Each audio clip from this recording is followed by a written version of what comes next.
The work that we should involve ourselves in should be work at trying to transform this society. That should be very clear. The work that we should involve ourselves in should be work at trying to transform this society.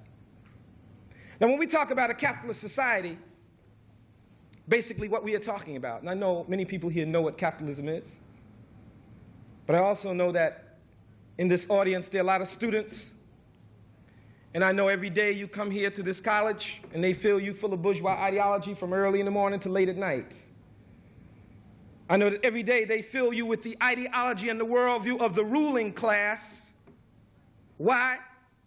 Because you're going to be part of the ruling class? No.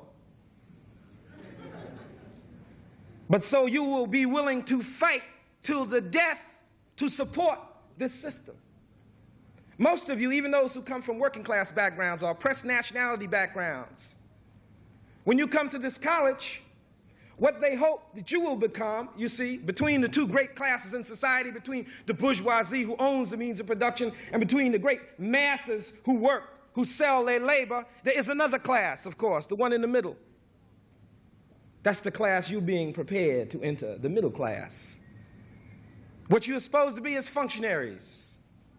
You're supposed to be the functionaries. You're supposed to explain to the people why capitalism is here to stay, why it is profound. You're supposed to explain to the people why metaphysics is all abiding and there is no answer to any question because everything is unknown and cannot be solved except beyond and above, out there in space. That's what you're supposed to do. You're supposed to explain to people why the situation they're in cannot be changed ever because it's too profound for them to understand. That's what you're supposed to do. You're supposed to serve as functionaries for the ruling class. You're supposed to serve as functionaries for Rockefeller and Morgan and DuPont and Mellon and the rest. I say supposed to because obviously you don't have to do that. I mean, you can make a choice. It's not mechanical.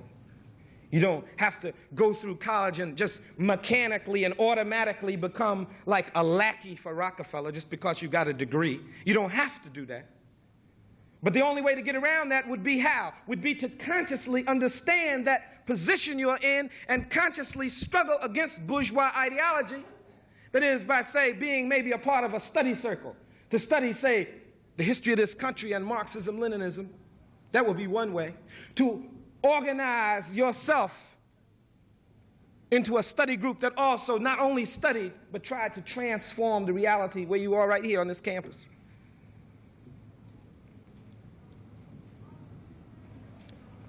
But what you're being outfitted to be by the ideology that you receive in here, the ideology of the ruling class, is to be a functionary of that class.